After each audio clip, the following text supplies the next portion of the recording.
Good afternoon, Northview. This is Liz, and I am coming to you with a few minutes of an overview for the 2018-2019 Teacher Growth and Accountability Plan.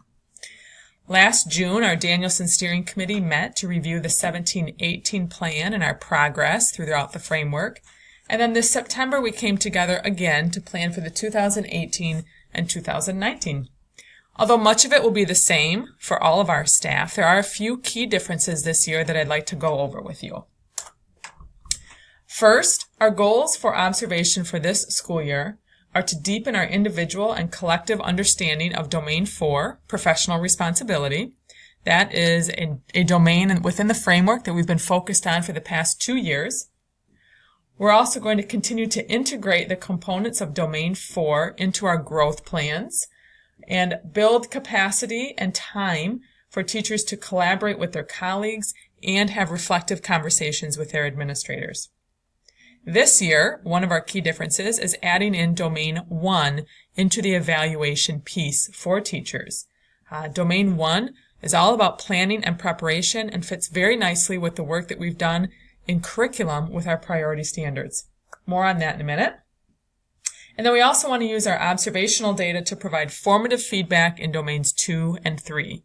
Although these domains aren't part of the final scoring, it is important that we have good reflective conversations about classroom pedagogy.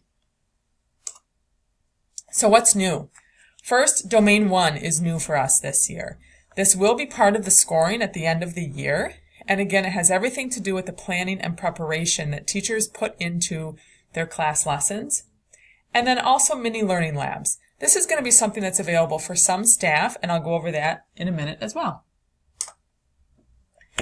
Domain 1, planning and preparation. Again, staff will be scored on this domain this year, and you'll see it all in Frontline, just as you did last year with Domain 4.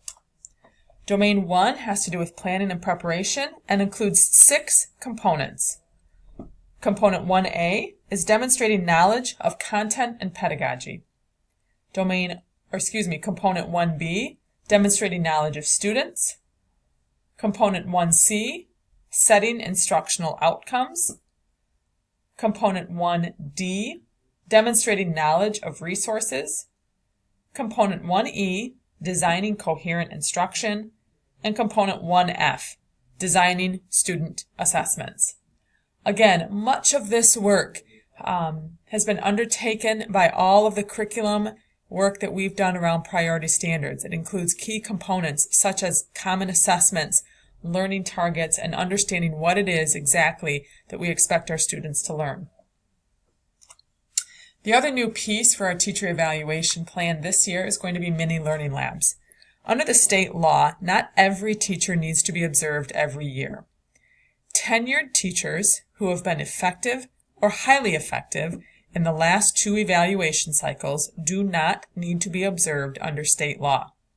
We're going to capitalize on that opportunity this year and offer those folks who meet that criteria to register their interest in participating in a mini learning lab instead of participating in the traditional observation cycle. Folks who do participate this year in the mini learning labs will return to the traditional observation cycle next year so that we can rotate more teachers through. We simply don't have capacity to let everybody who meets that criteria participate, but we're excited about this opportunity for staff.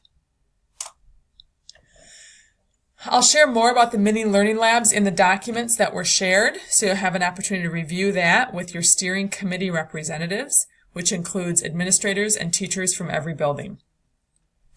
Coming up, the first due dates that you'll notice are a self-evaluation, professional growth plan, and request to participate in the mini learning lab.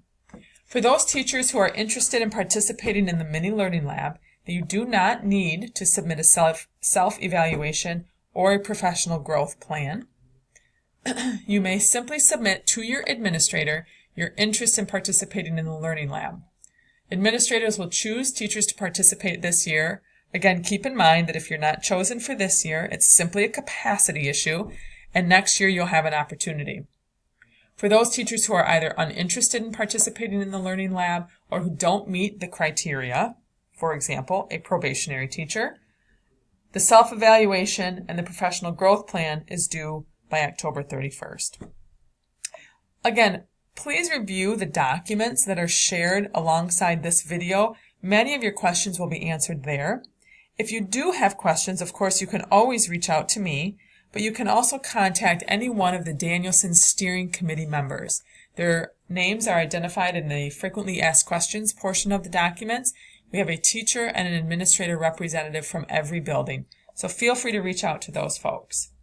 We're excited about some of these changes. We're excited about how they connect to work we're already doing, and we're excited to let teachers participate in good collaborative conversations with each other this school year. So look forward to it. Have a great afternoon.